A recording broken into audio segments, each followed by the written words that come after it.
Hello everyone, my name is Ankita Sharma और आज हम पढ़ेंगे 46 डे का टेस्ट सीरीज लेक्चर जो कि है कंप्यूटर के बारे में। कंप्यूटर की जनरेशन्स, उसकी पीढ़ियाँ, जो उसके प्रकार है, विशेषताएं, उसके हार्डवेयर जो है उसके बारे में हम पढ़ेंगे। ठीक है, तो हम स्टार्ट करते हैं आज का लेक्चर। उसके पहले हम ये चीज़ देख लें कि अभी अभी टेस्ट सीरीज चल रही है।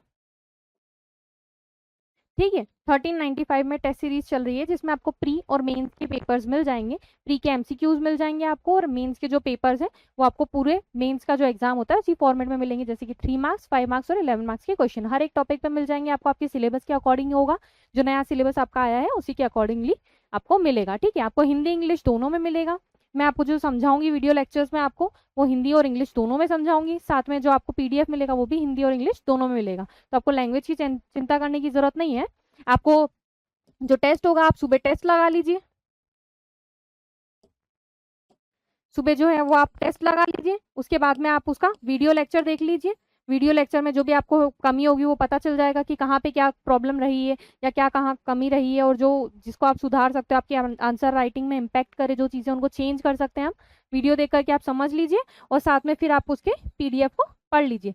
तो ये करेंगे आप तो उससे आपकी प्रैक्टिस हो जाएगी और आपको समझ में आने लगेगा किस टाइप के क्वेश्चन आते हैं। ठीक है, इसके साथ साथ आप खुद भी पढ़ते जाइए और खुद से क्वेश्चन निकालिए और उन क्वेश्चन को खुद से लिखने की प्रैक्टिस कीजिए। आंसर राइटिंग बहुत इंपॉर्टेंट है। आंसर राइटिंग आपको डेली प्रैक्टिस करनी है। डेली आप आंसर राइटिंग प्रैक्टिस करेंगे तो एग्जाम में आपको प्रॉब्लम नहीं आएगी। ठीक है, वहां पे माइंड में से चीजें स्किप नहीं होगी। ठीक है, अभी क्या करते हैं हम याद करते तो माइंड में से चीजें स्किप हो जाती है एग्जाम के प्रेशर में, पर जब हम आंसर राइटिंग करते रहेंगे, प्रैक्टिस करते रहेंगे तो हमारे माइंड में से चीजें स्किप नहीं होगी। ठीक है, ये टेस्ट सीरीज तो आपको लगाना ही है कंपलसरी। साथ इसके साथ में आप खुद भी खुद से क्वेश्चन निकालिए। एक टॉपिक पढ़िए, उसके बाद में सोचिए कि हम इसके अंदर क्या क्वेश्चन बना सकते हैं। क्वेश्चन बनाइए, खुद से लिखिए, उसको टाइम लिमिट के साथ में लिखिए। ठीक है, टाइम लिमिट मेजर कीजिए कि आपको है ना एक with in given period of time में एक आंसर कंप्लीट करना है। ठीक है, वहां पे हम ज्यादा टाइम नहीं ले पाएंगे। वर्ड लिमिट का ध्यान रखना है। ठीक है, ये सारी चीजों को ध्यान रखना है हमको। आपको मेंस के 100 टेस्ट पेपर मिल जाएंगे। ठीक है, और साथ में प्री के लिए भी आपको एमसीक्यूज इसमें मिल जाएंगे। ठीक है, और आपको बाकी जो भी क्वेरीज है आप उसमें इस नंबर पे आप कॉल कर सकते हैं। ये पहला वीडियो है कंप्यूटर का, इसके बाकी के जो वीडियोज है वो आपको टेस्ट सीरीज के अंदर मिल जाएंगे। ठीक है, जो लेक्चर्स है वो आपको वहां मिल जाएंगे। स्टार्ट करते हैं हम अपना लेक्चर। कंप्यूटर तंत्र की मुख्य इकाइयों के नाम लिखिए। ठीक है, right the main units of computer system. Computer system की मेन यूनिट्स क्या होती है? 3 यूनिट्स होती है स्पेशली। ठीक है, कंप्यूटर में। ठीक है, ये हमारा कंप्यूटर है, इसके अंदर 3 यूनिट्स होती है। पहली होती है कंट्रोल यूनिट। ठीक है, जिसको हम सीयू से डिनोट करते हैं, कंट्रोल यूनिट होती है पहली। दूसरी मेमोरी यूनिट होती है। ठीक है, तीसरी जो होती है वो इनपुट आउटपुट यूनिट होती है। क्या होता है कंट्रोल यूनिट में? क्या क्या आता है? सीपीयू, एएलयू और लॉजिक यूनिट। ठीक है, सीपीयू में क्या होता है? सीपीयू मतलब सेंट्रल प्रोसेसिंग यूनिट। जो हमारे कंप्यूटर का जो दिमाग है वो यही होता है। जो भी हम इसके अंदर आदेश देंगे, जो भी हम इसको डायरेक्शंस देंगे, वो यही काम, वो इसी को सुन के और वो काम करेगा। ठीक है, एएलयू में क्या होता है? Arithmetic logic unit. जो हम मैथमेटिकल चीजें देते हैं वो सारी चीजों को करने का काम कौन करता है? एएलयू करता है। और लॉजिक यूनिट जो हम क्वेश्चन देते हैं, जैसे हाँ या ना में जिसका जवाब हो, सही गलत में जिसका जवाब, वो सारे काम कौन करता है? लॉजिक यूनिट करता है। ठीक है, सीयू के अंदर ही, कंट्रोल यूनिट के अंदर ही ये सब आता है। ठीक है, मेमोरी यूनिट। मेमोरी यूनिट क्या करता है? अब इसके इंस्ट्रक्शंस दिए हैं, किसी को कुछ इंस्ट्रक्शंस दिए तो उसको याद करना भी जरूरी है। ठीक है, उसको मेमोरी में अडॉप्ट करना भी जरूरी होता है। तो उसको अडॉप्ट कैसे करेगा? मेमोरी यूनिट की तरह। ठीक है, जैसे हमारे ब्रेन में मेमोरी है, किसी भी चीज को किसी ने हमको बोला कि ये काम करके आना, तो वो चीज हम अपनी मेमोरी में स्टोर कर लेते हैं कि यहाँ जाएंगे, ये काम करेंगे, ये काम करेंगे, ये काम करेंगे। ठीक है, तो वैसे ही कंप्यूटर में भी होता है। हम इंस्ट्रक्शंस फीड करते हैं कि इसके बाद ये प्रोसेस, इसके बाद ये, इसके बाद इसके बाद ये प्रोसेस है। तो वो क्या करता है? मेमोरी में उसको स्टोर कर देता है। वो होती है मेमोरी यूनिट। रैम, रोम इसके एग्जाम्पल है। ठीक है, इनपुट आउटपुट यूनिट। अब हमने इंस्ट्रक्शन दे दिए, उसने मेमोरी में स्टोर कर लिया। अब जो इनपुट हम देंगे, जैसे ही मैंने उसको बोला कि जब प्लस करना है, ठीक है, तो वो क्या करना, उसने अपनी मेमोरी में स्टोर कर दिया। अब मैंने दिया नंबर 2+3, 2+3। ठीक है, मैंने इसको नंबर दिया, तो ये मैंने क्या दिया? इसको इनपुट दिया। अब ये क्या करेगा? इसको ऐड करेगा, 2+3 = 5। ये क्या हुआ? आउटपुट हुआ, ये मेरे को डिस्प्ले कर देगा। तो इनपुट आउटपुट यूनिट। ठीक है, 3 यूनिट होती है, कंट्रोल यूनिट, मेमोरी यूनिट और इनपुट आउटपुट यूनिट। ठीक है,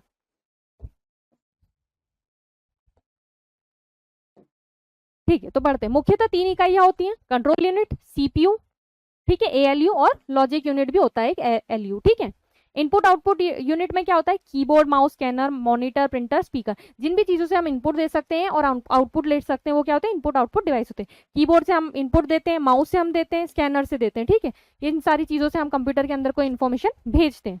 मॉनिटर क्या करता है, हमको शो करता है चीजों को, तो वो आउटपुट यूनिट हुआ। प्रिंटर भी हमको प्रिंट देता है, वो भी आउटपुट यूनिट हुआ। और स्पीकर भी आउटपुट यूनिट हुआ, क्योंकि वो भी साउंड बाहर भेजता है, ठीक है। मेमोरी यूनिट में रोम, रैम, कैश, ठीक है, ये सारी यूनिट्स होती है। सेम इंग्लिश हिंदी सेम ही चलेगा, इसके अंदर इंग्लिश हिंदी का कुछ वो रोल नहीं है, ठीक है। कंट्रोल यूनिट सीपीयू, एएलयू और एलयू, ठीक है। इनपुट आउटपुट यूनिट में keyboard, mouse, scanner, printer, monitor, speaker, ठीक है। मेमोरी यूनिट में रैम, रोम, कैश, ठीक है। ये 3 मार्क्स का आंसर हुआ अगर कंप्यूटर की यूनिट्स पूछता है तो, ठीक है। मेमोरी कितने प्रकार की होती है, अच्छा कंप्यूटर की अगर मेमोरी यूनिट पूछे तो मेमोरी यूनिट अलग होती है, ठीक है। वो होती है केबी, टीबी, जीबी, ठीक है, वो होती है इसकी मेमोरी यूनिट से। ये सब क्या है, इसकी मेमोरी यूनिट्स है। लेकिन जो अगर कंप्यूटर की यूनिट्स पूछता है तो हमको वो सब लिखना है, ठीक है।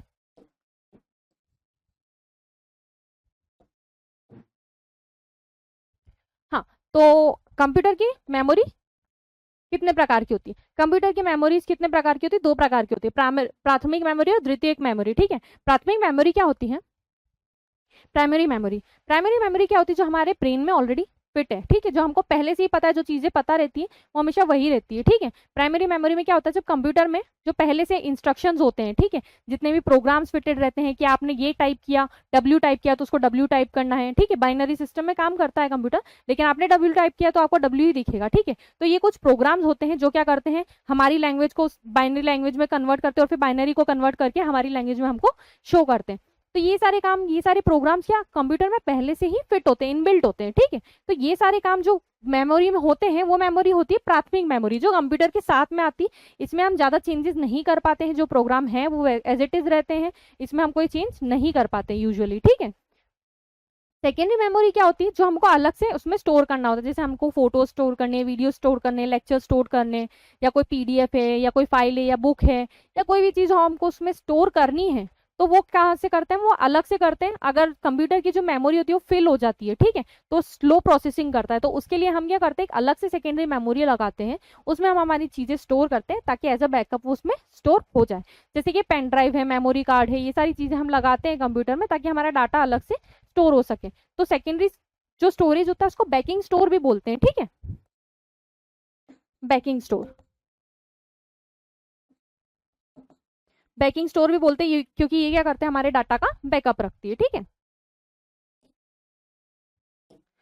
तो प्राथमिक मेमोरी में क्या आता है, रैम, रोम। द्वितीयक मेमोरी में hard disk, floppy disk, pen drive, क्योंकि ये हम अलग से लगा भी सकते हैं, निकाल भी सकते हैं, ये इनबिल्ट नहीं आती है कंप्यूटर में, ठीक है। इसके अंदर जो प्रोग्राम जो इनबिल्ट नहीं हो गए, कंप्यूटर को यूज करने की जरूरत नहीं, पर रैम रोम में जो प्रोग्राम्स होते हैं वो कंप्यूटर को जरूरत पड़ती है। जब भी कंप्यूटर ऑन होता है, ऑफ होता है, तब वो सारे प्रोग्राम रिकॉल करता है और उन प्रोग्राम के हिसाब से काम करता है, तो वो होती है प्राइमरी मेमोरी, ठीक है। Primary memory RAM ROM example, secondary memory का hard disk, floppy disk, pen drive, ठीक है, ये इसका एग्जांपल हुआ।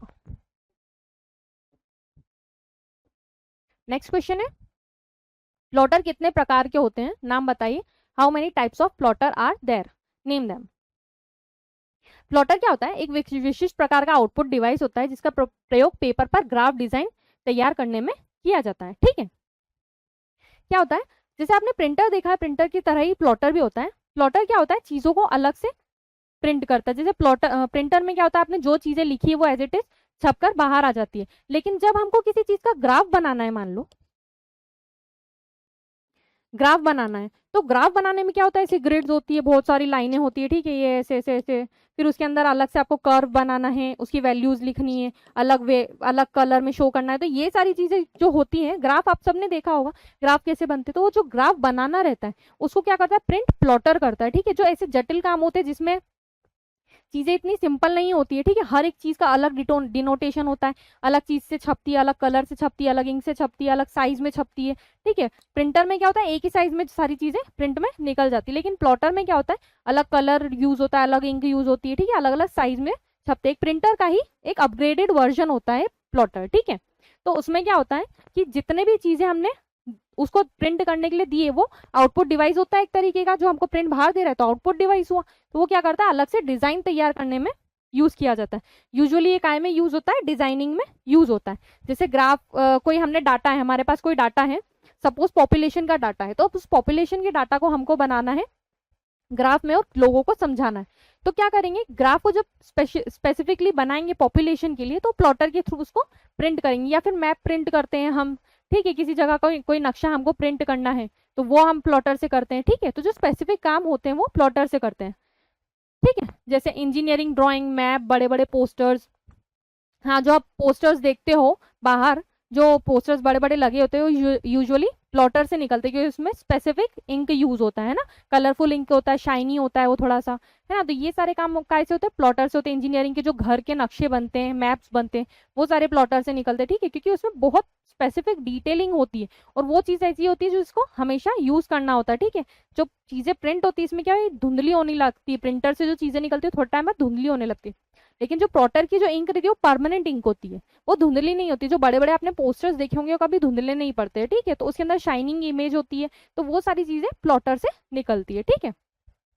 दो टाइप के होते हैं, ड्रम और फ्लैट बेड प्लॉटर, ठीक है। ये ड्रम प्लॉटर और फ्लैट बेड प्लॉटर क्या होते हैं, ये अलग अलग टाइप के प्लॉटर होते हैं, ये शेप पर डिपेंडेंट होते हैं, ठीक है। ड्रम प्लॉटर में क्या होता है, एक गोल ऐसा ड्रम टाइप का शेप होता है, ठीक है। इसके अंदर से पेपर जाता है और इधर से निकलता है, ठीक है। ऐसे पूरा गोल एक घूम करके पेपर ऐसे बाहर निकलता है, ठीक है। वो ड्रम प्लॉटर होता है, ड्रम शेप होता है ना ऐसे गोल, उस टाइप का होता है। यहाँ से पेपर जाएगा, यहाँ से प्रिंट होगा और फिर वो ऐसे निकलता है, ठीक है। तो ये ड्रम प्लॉटर होता है। फ्लैट बेड प्लॉटर क्या होता है कि अगर ये प्लॉटर है, ये ऐसा प्लॉटर है, स्कैनिंग मशीन देखिए आपने, स्कैनिंग मशीन, स्कैनर्स, उसमें ऐसे पेपर को रखा है आपने, वो उस पर ऐसा पूरा छपेगा और वो पेपर बाहर निकल जाएगा, ठीक है। तो वो होते हैं फ्लैट बेड प्लॉटर, ठीक है। ज्यादा इसमें हमको याद करने की जरूरत नहीं है, अगर इतने 3 मार्क्स में आया है तो इतना लिखना सफिशिएंट होगा, ठीक है। दो टाइप के होते हैं, ड्रम और एक फ्लैट बेड, ठीक है। फ्लैट बेड नाम से ही पता चल रहा है, ड्रम मतलब ऐसा गोल होगा, ठीक है, गोल होगा, यहाँ से पेपर जाएगा और यहाँ से ऐसे बाहर निकलेगा, ठीक है, प्रिंट होकर के। अब जो फ्लैट बेड होता है वो ऐसा रहता है, इसके अंदर मैंने रखा पेपर, इस यहाँ पे प्रिंट होगा और फिर पेपर यहाँ से बाहर निकल जाएगा, ठीक है। तो ये इसके शेप की वजह से इसके ऐसे नाम है, ठीक है। तो प्लॉटर क्या होता है, एक आउटपुट डिवाइस होता है, उसका काम क्या होता है, इंजीनियरिंग मैप्स और बड़े बड़े पोस्टर्स को पेंट करने का होता है। दो टाइप के होते हैं, ड्रम प्लॉटर और फ्लैट बेड प्लॉटर, ठीक है। 3 मार्क के हिसाब से ये answer sufficient. Main frame computer और इसकी विशेषताएं। अच्छा, कंप्यूटर हमने देखे बहुत सारे टाइप्स के होते हैं ना, सुपर कंप्यूटर होता है, पीसी होता है, पर्सनल कंप्यूटर होता है, जो पाम टॉप होते हैं, लैपटॉप होते हैं, एयरपॉड, जो क्या बोलते हैं उसको, आईपल का आईपॉड, आईपॉड्स होते हैं, ठीक है, आईपैड होते हैं, सॉरी आईपैड होते हैं। ये अलग अलग टाइप के, अलग अलग शेप्स के कुछ कंप्यूटर्स होते हैं, ठीक है। इसी में क्या होता है, बड़ी साइज में जब हम जाते हैं तो क्या होते हैं, मेन फ्रेम कंप्यूटर आते हैं, सुपर कंप्यूटर्स आते हैं, ठीक है, सुपर कंप्यूटर्स, ठीक है। तो ये अलग अलग टाइप के कंप्यूटर्स आते हैं जो अलग अलग यूज में किए जाते हैं। अब अगर किसी सिंगल इंसान को चाहिए तो लैपटॉप से भी अपना काम चला सकता है, अगर उसको बहुत ज्यादा यूज नहीं आ रहा है किसी काम में तो वो अपना काम टैबलेट से भी चला सकता है, ठीक है। लेकिन अगर उसको ज्यादा काम आ रहा है तो वो एक कंप्यूटर भी खरीद सकता है, ज्यादा स्टोरिंग डिवाइस चाहिए उसको, ज्यादा स्टोरेज करना हो तो, या फिर अगर उसको साइंटिफिक लेवल होते हैं, जो रिसर्च लेवल होते हैं, उस पर हम सुपर कंप्यूटर्स यूज करते हैं, ठीक है, क्योंकि उसमें हमको बहुत हैवी कैलकुलेशन बहुत स्पीड से करनी होती है और बहुत सारा डाटा उसके अंदर स्टोर किया जाता है जो कैलकुलेट होता है, ठीक है। तो उसके लिए सुपर कंप्यूटर का यूज होता है। मेन फ्रेम कंप्यूटर क्या होते हैं, जो बड़ी बड़ी कंपनीज होती है, जैसे बहुत बड़ी बड़ी कंपनीज का बहुत सारा डाटा होता है, एक्सेल शीट्स होती हैं, उनके जो एम्प्लॉयज की वो रहती है, डिटेल्स रहती है, तो ऐसी बहुत सारी चीजें जो डिटेल्स होती है उन सबको एक तरीके से कंबाइन करना, कंप्रेस करना, एक जगह पे रखना, वो यूजुअली वहां पर क्या करते हैं, मेन फ्रेम कंप्यूटर का यूज करते हैं। सबसे अच्छा एग्जाम्पल है रेलवे इंक्वायरी। रेलवे इंक्वायरी में क्या होता है कि सब लोग अपना रिजर्वेशन करवाते हैं, तो सारी ट्रेन, उनके डिटेल्स, उनके सीट नंबर्स, प्लस वो जो सीट्स है वो किसको अलॉटेड है, उसका नाम, उसकी एज, उसका डिटेल्स, उसका एड्रेस, सारी चीजें जो जिसमें स्टोर होती, मतलब एक तरीके से जो डाटा स्टोरिंग का स्पेसिफिक काम होता है। मेन फ्रेम कंप्यूटर का काम क्या होता है, डाटा स्टोरिंग का सबसे इंपॉर्टेंट काम, जो भी डाटा दिया गया है, जो भी इंफॉर्मेशन इसको दी गई है उसको स्टोर करने का काम, ऐसी जगह पे जहां पे बहुत ज्यादा डाटा होता है, बहुत हाई लेवल का डाटा होता है, तो उसको स्टोर करने का काम यूजुअली मेन फ्रेम कंप्यूटर से किया जाता है। सुपर कंप्यूटर रिसर्च में यूज होता है और बाकी ये जो कंप्यूटर जो हम जनरल लाइफ में यूज करते हैं, जो आपने देखे ही होंगे, ठीक है, सॉरी।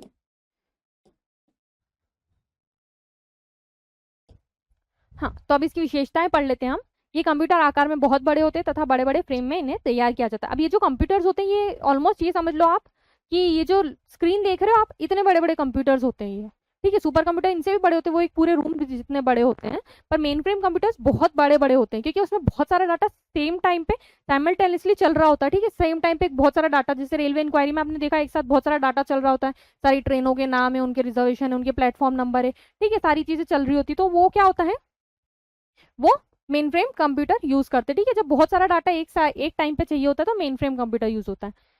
इसमें स्टोरेज क्षमता बहुत अधिक होती है, कार्य करने की गति बहुत अधिक होती है, ठीक है। अब इसकी जो स्पीड होती है वो बाकी कंप्यूटर से बहुत तेज होती है। अगर मान लो 3 लाख लोगों का रिजर्वेशन का डाटा है या 3 लाख एम्प्लॉयज का डाटा है, ठीक है, पर्सनल डाटा है, तो उसको अगर आपको एग्जीक्यूट करना है या उसको चेक करना है तो आपको लगता है कि आप अपने कंप्यूटर से कर पाएंगे स्लोली?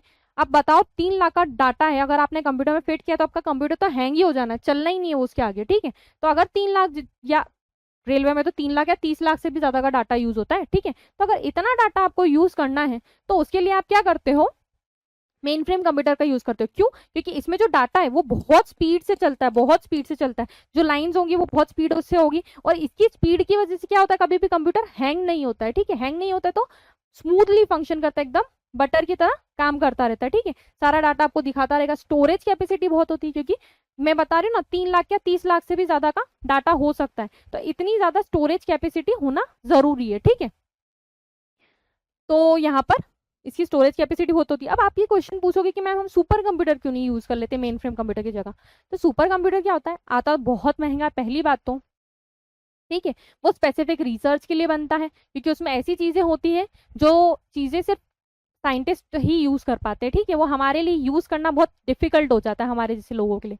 तीसरी बात ये, उनको रखने के लिए बहुत ज्यादा स्पेस लगती है, एक रूम से भी बड़ा स्पेस लगता है उनको, एसी लगता है, उनका एक स्पेसिफिक टेम्परेचर होता है जिसपे उनको रखा जाता है, उनकी मेमोरीज बहुत होती है, ठीक है। उनका जो वर्किंग नेचर होता है वो बहुत अलग होता है। तो हम सुपर कंप्यूटर डेली लाइफ में यूज नहीं कर सकते, इसलिए डेली के लिए जब हमको डाटा इतना लार्ज स्केल पे स्टोर करना हो तब हम क्या करते हैं, मेन फ्रेम कंप्यूटर का यूज करते हैं, ठीक है। इसमें सैकड़ों हजारों माइक्रो प्रोसेसर का उपयोग किया जाता है। अब डेफिनेटली इतना डाटा स्टोर करना है तो बहुत सारे माइक्रो प्रोसेसर का यूज करना पड़ेगा, ठीक है। माइक्रो प्रोसेसर क्या होते हैं, जो हमारे कंप्यूटर को स्पीड देते हैं, ठीक है। आपने सुना होगा इंटेल का माइक्रो प्रोसेसर है, ठीक है, ऐसे। यह मल्टी प्रोसेसिंग को सपोर्ट करता है। मल्टी प्रोसेसिंग क्या होती है, सेम टाइम पे अगर आप चाहते हैं कि सेम टाइम पे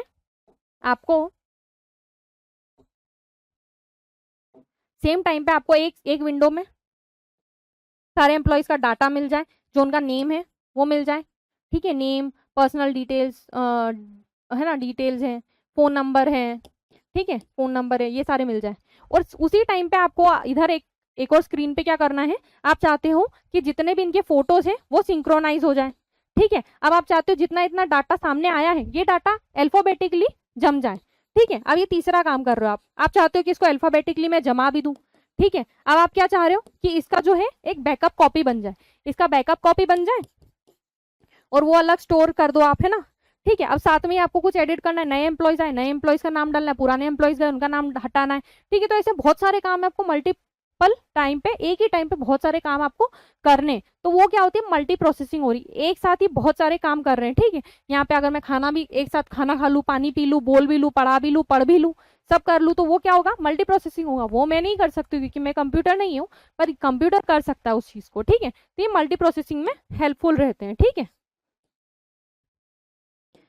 क्योंकि कभी कभी क्या होता है, जैसे आप जब आप रिजर्वेशन काउंटर पे गए, वहां पे किसी को रिजर्वेशन भी करवाना है, किसी को क्या करना है उसमें कैंसिलेशन करवाना है, किसी को सीट ऐड करवाना है, किसी को पैसेंजर की डिटेल चेंज करवाना है, किसी को ट्रेन का टाइम चेक करना है, जो ट्रेन वाले हैं उनको खुद को ट्रेन का टाइम अपडेट करना है, अलग टाइम पे आ रही है, इस टाइम पे नहीं आएगी, उस टाइम पे आएगी, ये सारी चीजें करना है। तो ये क्या हुआ, मल्टी प्रोसेसिंग हुआ, एक साथ में बहुत सारी प्रोसेस हो रही है, ठीक है। एक साथ में बहुत सारी प्रोसेस होती है, जब काम होते हैं तो उसको बोलते हैं मल्टी प्रोसेसिंग। और कंप्यूटर क्या कर रहा है, मल्टी प्रोसेसिंग कर रहा है, उसको सपोर्ट करता है मेन फ्रेम कंप्यूटर। इसमें एक समय पर कई व्यक्ति काम कर सकते हैं, जैसा कि अभी मैंने आपको बताया, एक रिजर्वेशन कर रहा है, एक रिजर्वेशन कैंसिल कर रहा है, एक डिटेल अपडेट कर रहा है, एक ट्रेन का टाइम चेक कर रहा है, एक ट्रेन का टाइम एडिट कर रहा है, ये सारे काम कर रहा है। एक साथ बहुत सारे लोग उस पर काम कर सकते हैं, इतना बड़ा होता है वो कि उसको कहीं से भी लोग एक्सेस कर सकते हैं। इसका उपयोग व्यापारिक संगठनों में, रेलवे में, बीमा कंपनियों में, अनुसंधान संस्थानों में, ठीक है, जो स्टॉक एक्सचेंज होते हैं वहां पे, जो बड़े बड़े ऑर्गेनाइजेशंस होते हैं वहां पे भी यूज होता है, रेलवे इंक्वायरी में यूज हो रहा है, ठीक है, किसी कंपनी को अपना डाटा रखना है तो उसमें यूज हो रहा है। तो नेक्स्ट क्वेश्चन है, यूटिलिटी सॉफ्टवेयर क्या होता है, उदाहरण सहित समझाइए। What is utility software, explain with example. अच्छा, तो यूटिलिटी सॉफ्टवेयर क्या होता है, जब हमारा कंप्यूटर हम परचेज करते हैं तो हर एक का स्पेसिफिक काम होता है, ठीक है, किसी को अगर उसमें एडिटिंग करनी है तो एडिटिंग के लिए लेगा, किसी को फोटोशॉप के लिए चाहिए तो फोटोशॉप के लिए लेगा, ठीक है, ऐसी वेरियस सबके अपने अपने काम होते हैं जिसकी वजह से वो कंप्यूटर परचेज करता है, ठीक है, तो अब उसमें वो वेरियस एप्लीकेशंस भी डालता है, तो वो जो वेरियस एप्लीकेशंस रहती हैं उनको मैनेज करने के लिए और उनके साथ साथ हमारे कंप्यूटर को मैनेज करने के लिए हमको यूटिलिटी सॉफ्टवेयर की आवश्यकता होती है, ठीक है। यूटिलिटी सॉफ्टवेयर क्या होता है कि हमको हमारे कंप्यूटर के रख रखाव में हेल्प करता है, ठीक है, रख रखाव में हेल्प करता है। तो रख रखाव में हेल्प करने के लिए ये क्या क्या करता है, कुछ चीजें करता है, कुछ कुछ कार्य होते हैं इसके, जो इसकी एप्लीकेशंस होती है, जैसे कि ये क्या बोलते हैं, हमारे टेक्स्ट को एडिट करता है, जो मेमोरी में बहुत सारी स्पेस भरा जाती है उसको खाली करने की कोशिश करता है, उसको कंप्रेस करता है, जो अनवांटेड चीजें होती है जो काम की नहीं होती है, ऐसे बहुत सारी फाइल्स और ऐसी चीजें बन जाती है अपने आप से, या कुछ चीजें अपने आप में कॉपी हो जाती है, तो उनको क्या करता है ये वहां से खाली कर देता है ताकि हमें स्पेस मिल सके और हम अपने कंप्यूटर को अच्छे से रन कर सके। जब हम अपने कंप्यूटर में किसी स्पेसिफिक काम के लिए कोई एप्लीकेशन डालते हैं तो उसकी वजह से कंप्यूटर में और भी बहुत सारी चीजें हमको यूज करनी पड़ती है, तो उसकी वजह से क्या होता है, बहुत सारा कचरा इकट्ठा होने लगता है, तो उसको खाली करने का काम, चीजों को जमाने का काम, व्यवस्थित करने का काम, एक तरीके से ये सारे काम क्या करता है, व्यवस्था करने के काम करता है कंप्यूटर के अंदर, ठीक है। तो यूटिलिटी सॉफ्टवेयर के काम क्या है, चीजों को व्यवस्थित रखने का काम है, ठीक है। तो अब हम पढ़ते हैं इसकी डेफिनेशन। ये प्रोग्राम कंप्यूटर के रखरखाव से संबंधित कार्य करते हैं। प्रोग्राम कंप्यूटर के कार्यों को सरल बनाने, उसे अशुद्धियों से दूर करने तथा सिस्टम के विभिन्न सुरक्षा कार्यों के लिए बनाए जाते हैं। अशुद्धियों को दूर रखना, जैसा कि अभी मैंने बताया कि बहुत सारी चीजें ऐसी एक्स्ट्रा उसमें ऐड हो जाती है, जैसे कि कुछ कुछ फाइलें अपने आप में कॉपी होने लगती है, या कोई फाइल डबल हो गई है, कोई इमेज है जिसकी बहुत सारी कॉपी हो गई, या सिमिलर फाइल्स बनने लगती हैं, या फिर जो रिकॉर्ड्स है वो ठीक से सम्मिलित नहीं, मतलब एक जगह पे व्यवस्थित नहीं है, तो उन सबको चेंज करना, उन सबको बाहर निकाल देना, जो भी काम की चीजें नहीं है, तो वो काम क्या करता है, यूटिलिटी सॉफ्टवेयर करता है, ठीक है। यूटिलिटी सॉफ्टवेयर कई ऐसे कार्य करता है जो कंप्यूटर के उपयोग करते समय हमें कराने पड़ते हैं। जैसा कि अभी मैंने बताया कि हमको यूज करना है, हम कोई स्पेसिफिक एप्लीकेशन सॉफ्टवेयर यूज कर रहे हैं, तो उसमें हम जो काम करवाना चाहते हैं तो उसके लिए भी कई बार हमको कोई सॉफ्टवेयर की जरूरत पड़ती है जो उस काम को करवाने के लिए हमको हेल्प करे, या उस काम को व्यवस्थित करने के, मैनेज करने के लिए हेल्प करे। तो वो मैनेज करने के लिए जो हेल्प करते हैं वो यूटिलिटी सॉफ्टवेयर कहलाते हैं, ठीक है। पहला एग्जाम्पल इसका टेक्स्ट एडिटर का। यह एक ऐसा प्रोग्राम होता है जो टेक्स्ट फाइलों के निर्माण और उनके संपादन की सुविधा देता है। इसका उपयोग केवल टेक्स्ट टाइप करने में किया जाता है विंडोज ऑपरेटिंग सिस्टम में नोटपैड, ठीक है। ये क्या करता है, टेक्स्ट एडिटर क्या करता है कि इसके अंदर जब कोई टेक्स्ट फाइलों का निर्माण होता है या उनका संपादन, संपादन मतलब एडिटिंग होती है, ठीक है, एडिटिंग होती है, तब ये क्या करता है कि हमको एक अलग से एडिटिंग के लिए स्पेस देता है जहाँ पे हम अपनी चीजों को एडिट कर सके। कोई भी फाइल अगर हमने बनाई है, सपोज किसी का काम क्या बोलते हैं पावर पॉइंट में फाइलें बनाने का है, या पावर पॉइंट प्रेजेंटेशन प्रिपेयर करने का है, या किसी का डॉक्यूमेंट प्रिपेयर करने का काम है अगर, तो उसको क्या करेगा, ये हेल्प करेगा कि वो अपने टेक्स्ट को एडिट कर सके, ठीक से जमा सके, सही तरीके से उसको रख सके, जो डॉक्यूमेंट है उसकी फॉर्मेटिंग वगैरह में, संपादन में ये हेल्प करता है, ठीक है। इसका उपयोग सिर्फ टेक्स्ट टाइप करने में किया जाता है। बहुत बार क्या होता है कि हमको अर्जेंटली में टेक्स्ट टाइप करना होता है, चीजें बस रिमेंबर करने के लिए, बहुत सारे लोगों का काम होता है, वो डेली का अपना जो रहता है खर्चा होता है उसको टाइप करते हैं, उसको लिख के रखते हैं, ठीक है। तो ये सारे काम करने के लिए क्या होता है, नोटपैड होता है, मोबाइल में भी होता है और कंप्यूटर में भी होता है, ठीक है। तो हमको बस अपनी चीजें वहां पे लिखनी है, बस याद रखने के लिए कि हाँ हमने ये किया है, या कोई एक्टिविटीज की ये किया है, या कोई टाइम टेबल बनाना है कि ये ऐसे ऐसे करना है, या कोई फ्लो चार्ट है कि हमको पहले ये काम करना, फिर ये करना, फिर ये करना, फिर ये करना। तो उसके लिए क्या करते हैं, हम नोटपैड में अपना पूरा शेड्यूल बना लेते हैं, या अपना जो भी इंपॉर्टेंट चीजें जो हमको रिमेंबर करनी है वो उसमें लिख के रखते हैं, ठीक है। तो नोटपैड एक ऐसा एग्जाम्पल है विंडोज ऑपरेटिंग सिस्टम में। File sorting program. File sorting program क्या होते हैं, ये ऐसे प्रोग्राम होते हैं जो किसी डाटा फाइल के रिकॉर्ड को यूजर के किसी इच्छित क्रम ऑर्डर में लगा सकते हैं। फाइल सॉर्टिंग किसी विशेष सूचना को ढूंढने के लिए उपयोगी होती है, ठीक है। फाइल सॉर्टिंग प्रोग्राम क्या होते हैं कि सपोज जब मैंने एक ये सपोज करते हैं हम कि मैं एक कंपनी का डाटा बना रही हूँ, ठीक है, उसके अंदर जितने भी एम्प्लॉयज हैं उनका डाटा बना रही हूँ, ठीक है। तो मुझे क्या चाहिए, सीरियल नंबर का एक कॉलम आएगा, ठीक है, फिर एक नेम का कॉलम आएगा, फिर मुझे उनके कॉन्टैक्ट नंबर चाहिए, ठीक है, उनका एड्रेस का एक कॉलम आएगा, ठीक है। अब जब मैंने उसके अंदर उनकी एंट्रीज फिल करना चालू की, तो मैंने क्या करा, 1 2 3 सडनली सारे की सारे एक बार उसकी वो कर दी। पहला नाम सपोज कर लेते हैं हम राहुल, ठीक है, दूसरा प्राजक्ता, ठीक है, ऐश्वर्या, सलोनी, ठीक है। ये हमने 4 नाम उसमें ऐड किए, ठीक है, ऐसे 4 की जगह 40 कितने भी नाम हो सकते, ठीक है। तो हमने ये उसमें ऐड किया, उनके contact number so and so हम लोगों ने फिल कर दिया, एड्रेस फिल कर दिया, ठीक है। अब मुझे क्या करना है, मैं ये चाहती हूँ कि जितने भी कॉन्टेक्ट्स हैं ये अल्फाबेटिकली अरेंज हो जाए। अल्फाबेटिक के हिसाब से मतलब ए आएगा सबसे पहले, फिर उसके बाद में पी आएगा, फिर आर, फिर एस आएगा, ठीक है। तो मैं चाहती हूँ कि सारे अल्फाबेटिकली अरेंज हो जाए। जब मैंने किसी एम्प्लॉय का बनाया था रिकॉर्ड, ठीक है, मैंने सपोज मेरी कंपनी में 50 एम्प्लॉयज थे, तो तब 50 एम्प्लॉयज तो अल्फाबेटिकली तो आए नहीं होंगे मेरी कंपनी में, ठीक है, जॉब के लिए। वो कैसे आए होंगे, किसी भी रैंडम सीक्वेंस में आए होंगे, ठीक है।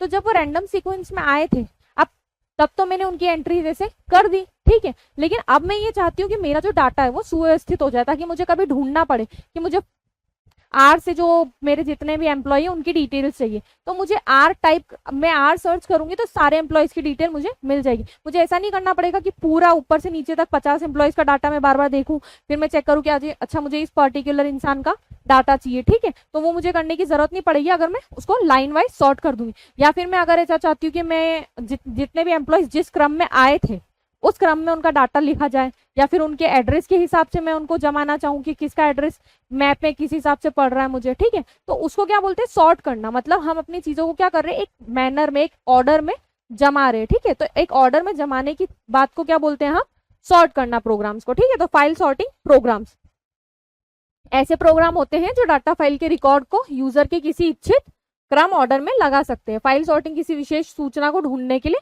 उपयोगी होता है। जैसे मैंने बोला अभी, अगर मुझे चाहिए कि आर वाले जितने भी एम्प्लॉयज हैं उनके नाम आ जाए या उनकी फाइलें आ जाए मेरे पास में, तो क्या करूंगी मैं, इनको अल्फाबेटिक ऑर्डर में जमा दूंगी। अल्फाबेटिक ऑर्डर में मैं जैसे ही जमाऊंगी, आर मुझे जहाँ है वहाँ मिल जाएगा, ठीक है। मुझे बार बार पूरी फाइल में सारे एम्प्लॉयज के नाम के थ्रू जाना नहीं पड़ेगा कि आर मुझे ढूंढना है तो मुझे सब जगह जाना पड़े, ठीक है।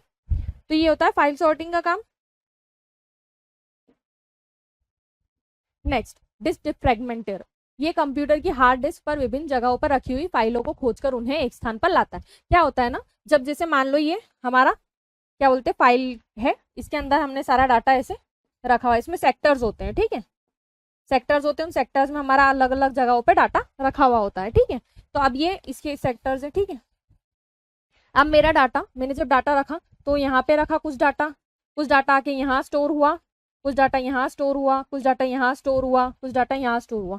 अब इसकी वजह से क्या होता है, जब भी मुझे कंप्यूटर में डाटा ढूंढना पड़ेगा तो वेरियस मल्टीपल लोकेशंस में, कंप्यूटर को नहीं पता ये जगह खाली, ठीक है, वो यहाँ पे भी आकर के ढूंढेगा, यहाँ ढूंढेगा, यहाँ ढूंढेगा, फिर उसको यहाँ से डाटा मिलेगा। जो डाटा मुझे चाहिए वो यहाँ पे रखा था, वो यहाँ से आकर के उसको लेकर के जाएगा। अब इस वजह से क्या हो रहा है कि मेरा डाटा पूरा अव्यवस्थित पड़ा हुआ है, ठीक है। तो इसकी वजह से क्या होता है, जगह भी कम पड़ने लगती है। जब कंप्यूटर चलता है तो उसको चलने के लिए भी मेमोरी या स्पेस की जरूरत होती है, ठीक है। जब हम गाड़ी चलाते हैं तो अगर ट्रैफिक होगा तो हम वहाँ गाड़ी नहीं चला पाएंगे।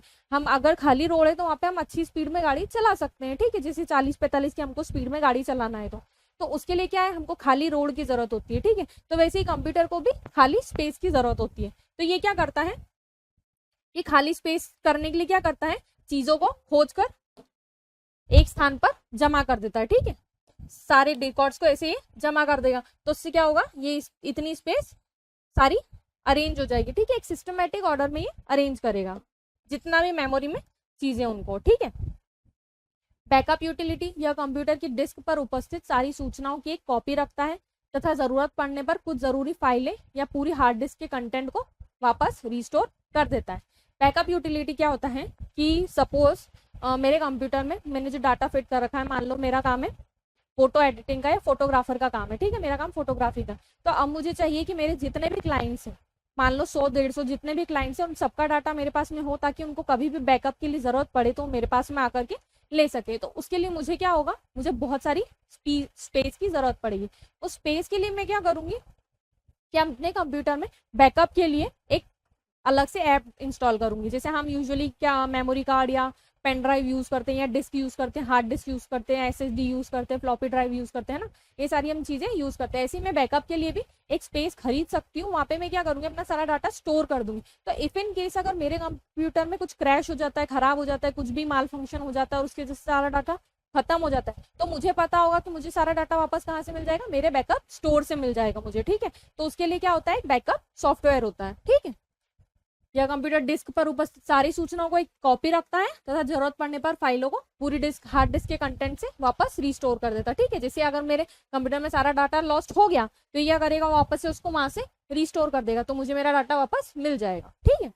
एंटीवायरस सॉफ्टवेयर, ये ऐसे यूटिलिटी प्रोग्राम होते हैं जिनका प्रयोग कंप्यूटर के वायरस ढूंढने और उन्हें डिलीट करने में किया जाता है। कभी कभी क्या होता है ना कि कंप्यूटर में वायरस लग जाते हैं, तो उसके लिए हमको पहले से एक सॉफ्टवेयर की जरूरत होनी चाहिए। उसमें हम क्या करते हैं, कंप्यूटर में पहले एक सॉफ्टवेयर को इंस्टॉल कर देते हैं, एंटीवायरस सॉफ्टवेयर। उसमें क्या होगा कि अगर कंप्यूटर पे कभी भी कोई भी वायरस अटैक करता है तो ये एंटीवायरस सॉफ्टवेयर क्या करेगा, उसे ढूंढेगा, उसे पहचानेगा और उसको किल कर देगा। एंटीवायरस सॉफ्टवेयर क्या करता है, जितने भी वायरस है उनको हमारे कंप्यूटर में घुस के कोई नुकसान नहीं पहुंचाने देगा, ठीक है। तो ये एक तरीके से सुरक्षा कवच है हमारे कंप्यूटर का।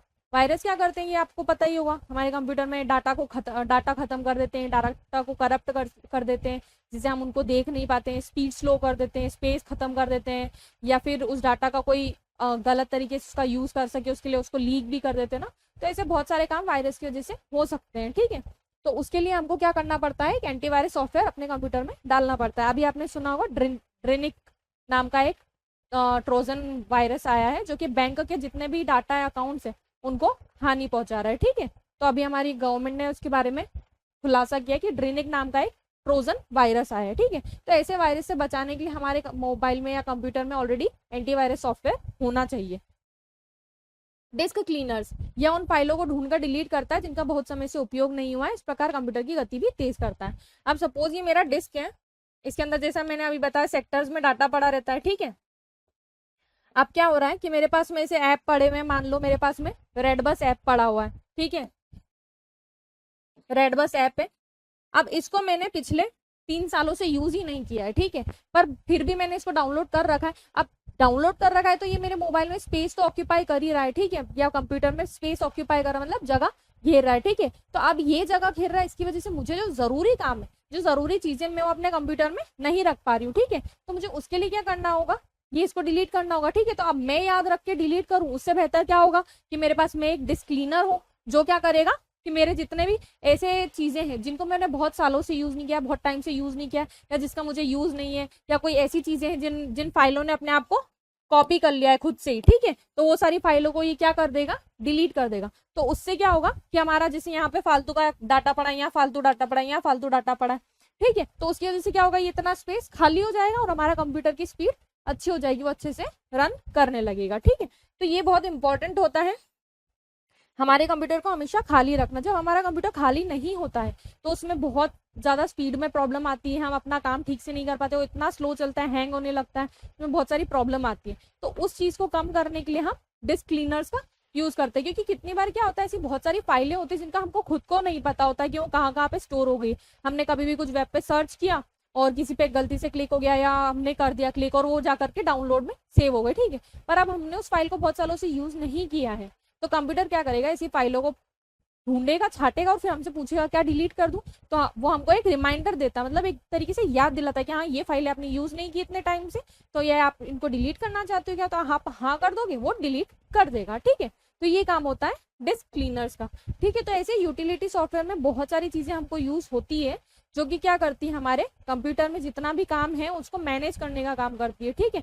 जैसे फाइलों को सॉर्ट करना, डिस्क खाली करना, उसको मैनेज करना, उसका बैकअप रखना, ठीक है, ये सारे काम करती है। तो इसके लिए हमको यूटिलिटी सॉफ्टवेयर की जरूरत पड़ती है, ठीक है। तो ये थी आज की क्लास। इसके लिए आगे के जो दो और सेशन रहेंगे कंप्यूटर के, वो आपको टेस्ट सीरीज में मिल जाएंगे, तो आप वहां से जाकर के उसको अवेल कर सकते हैं, ठीक है। तब तक प्रैक्टिस करते रहिए, नोट्स पढ़िए, ठीक है, अपने आंसर्स खुद लिखिए, हो सके तो खुद से उन नोट्स के अंदर से देख करके अपने शॉर्ट नोट्स बताइए, जिससे आपको रिविजन करने में हेल्प मिल सके, ठीक है। अपने हाथ से नोट्स बनाए होते हैं तो जल्दी रिवीजन करने में आता है। तो नोट्स पढ़े, लेक्चर देखें और उसके साथ टेस्ट सीरीज लगाएं और उसके साथ साथ खुद से सेल्फ नोट्स बनाएं, ठीक है, ताकि रिवीजन के टाइम पे प्रॉब्लम ना हो। Thank you.